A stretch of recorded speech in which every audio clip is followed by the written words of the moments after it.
Hi friends, నేను మీ హఫీజ్. మీరు చూస్తున్నారు తెలుగు టెక్ ట్యూబ్. ఫ్రెండ్స్, రీసెంట్గా 20,000 లోపు ఏ మొబైల్ కొనాలి అనే దాని గురించి ఒక వీడియో చేశాను. దాని కింద మీరు కామెంట్స్ చూసినట్టయితే 15,000 లోపు ఏ మొబైల్ కొనాలి అని చెప్పేసి చాలామంది అడుగుతున్నారు. ఈ వీడియోలో మనం దాని గురించే మాట్లాడదాం. అయితే ఈ వీడియోలో నేను చెప్పబోయే మొబైల్స్ అనేవన్నీ 5G మొబైల్స్.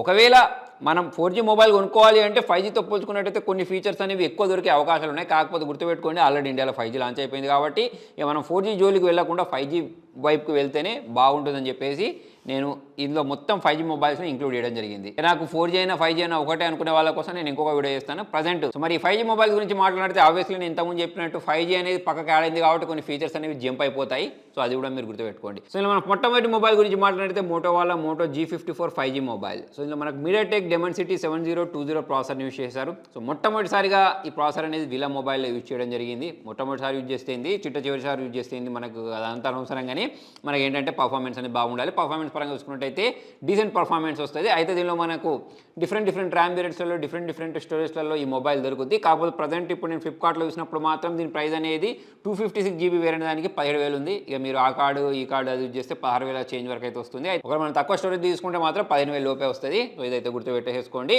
అయితే ఇప్పుడు ఈ మొబైల్ గురించి మాట్లాడినట్టయితే ప్రాసెసర్ ఒకటి ప్లస్ పాయింట్. అయితే దీంతో పాటు దీనిలో మనకు 50 మెగాపిక్సెల్ చెందిన OS కెమెరాతో పాటు అల్ట్రా వైడ్ యాంగిల్ కెమెరా కూడా ప్రొవైడ్ చేశారు. జనరల్గా మనకు 15,000 లోపు ప్రైస్ సెగ్మెంట్లో 5G ఇచ్చిన తర్వాత కంపల్సరీ అన్ని బ్రాండ్స్ అనేవి అల్ట్రా వైడ్ యాంగిల్ కెమెరాని ఎగరగొడుతున్నాయి. కాకపోతే దీనిలో మనకు ఆ కెమెరా ఎగరగొట్టకుండా OS సపోర్ట్ని ప్రొవైడ్ చేశారు. చూసారా, అంటే మనం వీడియోస్ రికార్డ్ చేసేటప్పుడు చాలా స్టేబుల్ వీడియో రికార్డ్ చేసుకునే విధంగా ఆ ఫీచర్ని అయితే ప్రొవైడ్ చేశారు. అంతేకాకుండా బ్యాటరీ బ్యాకప్ కోసం 6000 mAh బ్యాటరీని ప్రొవైడ్ చేశారు. 33 వాట్స్ ఫాస్ట్ ఛార్జర్ ఉంటుంది. ఈ మోటరోలా అంటేనే చాలా మందికి నచ్చేది, అందరూ మెచ్చేది దాని UI. ఎటువంటి బ్లోట్లెస్ లేకుండా చాలా క్లీన్గా ఉంటుంది. అయితే మరి దీనిలో ఎటువంటి డిసడ్వాంటేజెస్ లేవా అంటే ఆబ్వియస్లీ ఉందో కదా. ఏంటి అంటే LCD డిస్ప్లేని ప్రొవైడ్ చేశారు. ఇక మరి మీకు అన్నీ కావాలంటే దొరకవు కదా, ఇక్కడైతే మనం కాంప్రమైజ్ కావాలి. ఫ్రెండ్స్, మరి ఈ మొబైల్ సంబంధించిన బయింగ్ లింక్స్ అనేవన్నీ మన టెలిగ్రామ్ ఛానల్లో ఉంటాయి, తెలుగు టెక్ డీల్స్ అని. లేకపోతే మన వాట్సాప్ ఛానల్ కూడా ఉంటుంది, దానిలో అయినా నేను దీన్ని పోస్ట్ చేసి పెడతాను. అక్కడ నుంచి అయితే మీరు కొనుక్కోవచ్చు. ఇక నెక్స్ట్ మంచి మొబైల్ పోకో X5. యాక్చువల్లీ దీన్ని నేను ఫస్ట్ ప్లేస్లో పెడదాం అనుకున్నాను. కాకపోతే పోకో అన్న వెంటనే చాలామంది మైండ్లలో ప్రజెంట్ ఏం పడింది అంటే మదర్ బోర్డ్స్ అనేవి డెడ్ అవుతున్నాయి అనే ఒక కారణం అనేది ఒక రీజన్ అనేది అయితే పడిపోయింది. సో దాని కారణంగానే ఇప్పుడు దీని ప్లేస్ నేను సెకండ్ పెట్టడం జరిగింది.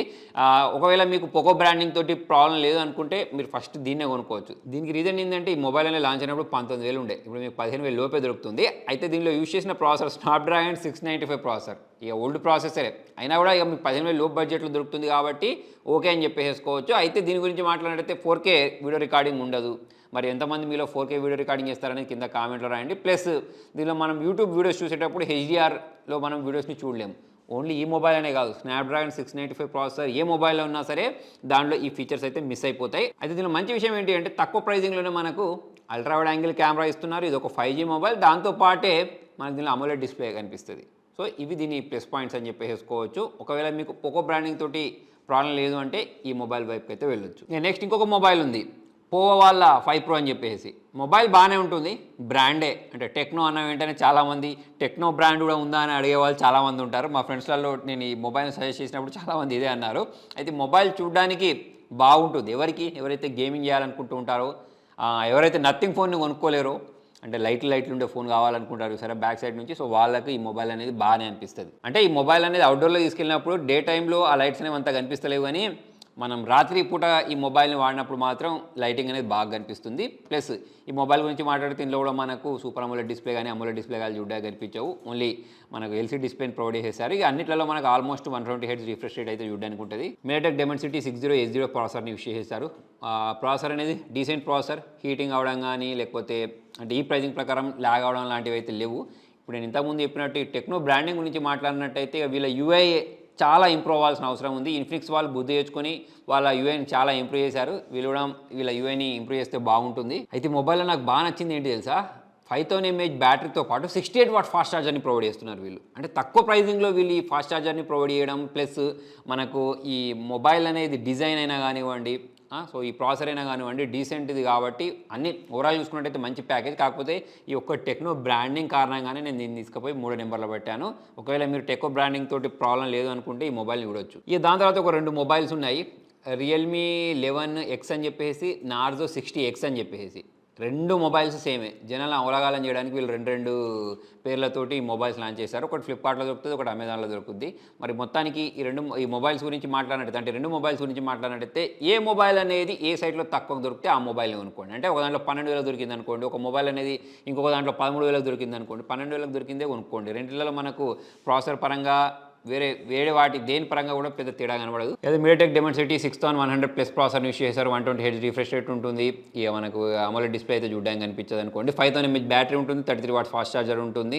మరి ఈ మొబైల్ గురించి మాట్లాడతారు, రియల్మీ బ్రాండ్ గురించి మాట్లాడినట్టయితే ఓకే, మనం 15,000 లోపు ఒక మొబైల్ని కొనుక్కోవాలి, రియల్మీ బ్రాండింగ్లో కొనుక్కోవాలి అంటే ఈ మొబైల్ని కూడా కొనుక్కోవచ్చు. అంటే రెండు మొబైల్స్ దేని ఒకదాన్ని అయితే కొనుక్కోవచ్చు. మళ్ళీ నేను ఇంతకుముందు చెప్పినట్టు 5G మొబైల్ కాబట్టి అల్ట్రా వైడ్ యాంగిల్ కెమెరా లేదు, అది అయితే మర్చిపోండి. ఈ కంపెనీలో అన్నీ 2 మెగాపిక్సెల్ అని చెప్పేసి బోకే ఎఫెక్ట్ కోసం ఒక 2 మెగాపిక్సెల్ని యాడ్ చేస్తాయి చూసారు, దాన్ని ఎగరగొట్టి అల్ట్రా వైడ్ యాంగిల్ కెమెరా ఇస్తే బాగుంటుంది. మరి అన్ని 5G మొబైల్స్ అనేవి 15,000 బడ్జెట్లో కంకణం కట్టుకునే కావచ్చు, అల్ట్రా వైడ్ యాంగిల్ ఇవ్వద్దు అని చెప్పేసి. వీళ్ళనే కాదు, చాలా అంటే ఎక్కువ డబ్బులు పెట్టినా సరే కొన్ని ఐక్యూ నియో మొబైల్స్ 20-30 వేలు పెట్టినా సరే అల్ట్రా వైడ్ యాంగిల్ ఇవ్వట్లేదు. వాళ్ళ బోకే ఎఫెక్ట్ కోసం ఇచ్చే 2 మెగాపిక్సెల్స్ మాయం చేసి ఈ కెమెరా ఇస్తే బాగుంటుంది. నెక్స్ట్ ఇంకొకటి ఉంటుంది, ఇన్ఫినిక్స్ నోట్ 30 5G అని చెప్పి. ఇక పేరులోనే ఉన్నట్టు 5G మొబైల్ ఇది. మీడియాటెక్ డైమెన్సిటీ 80 ప్రాసెసర్ దీనిలో కూడా యూజ్ చేశారు. ఇంతకుముందు నేను చెప్పిన టెక్నో పోవా ఏదైతే ఉందో దానిలో కూడా యూజ్ చేయడం జరిగింది. అయితే మరి మీడియాటెక్ వాళ్ళకు ఏమైందో ఏమో కానీ పేర్లు కన్ఫ్యూజింగ్గా పెడుతున్నారు. మనకు మీడియాటెక్ డైమెన్సిటీ 810 ప్రాసెసర్ ఉంటుంది చూసారు, 810 ప్రాసెసర్, దానికి వచ్చిన కొంచెం ఇంప్రూవ్ చేసిన ప్రాసెసర్ ఇది. మరి పేరు మాత్రం డైమెన్సిటీ 8060 అని పెట్టేసి జనాలను అయితే కన్ఫ్యూజ్ చేస్తున్నారు. మరి మొబైల్ గురించి మాట్లాడితే ఫుల్ హెచ్డీ ప్లస్ డిస్ప్లే ఉంటుంది. అయితే డిస్ప్లే అనేది అవుట్డోర్లో అంత బాగాలేదు కానీ ఇండోర్లో బాగానే ఉంటుంది. మరి ఎల్సీడీ డిస్ప్లేస్ అవన్నీ ఆల్మోస్ట్ నేను చెప్పిన ప్రైజింగ్లో ఉన్న మొబైల్స్ అవన్నీ అవుట్డోర్ విజిబిలిటీ బాగాలేదు, ఇండోర్ విజిబిలిటీ అయితే బాగానే ఉంటుంది. 5000 mAh బ్యాటరీ ప్రొవైడ్ చేస్తారు, 45 వాట్స్ ఫాస్ట్ ఛార్జర్ ఉంటుంది. ఇది ఒక ప్లస్ పాయింట్. అయితే అల్ట్రా వైడ్ యాంగిల్ కెమెరా ఇందులో కూడా మనకు ఉండదు. 108 మెగాపిక్సెల్ అని చెప్పేసి పేరుకి 108 మెగాపిక్సెల్ ఇస్తారు కానీ ఈ యావరేజ్ ఫొటోస్ వస్తాయి, మరీ అంత బ్యాడ్ కాదు, మరీ అంత గుడ్ కూడా కాదు. సౌండ్ క్వాలిటీ బాగుంటుంది స్పీకర్స్ నుంచి వచ్చేది.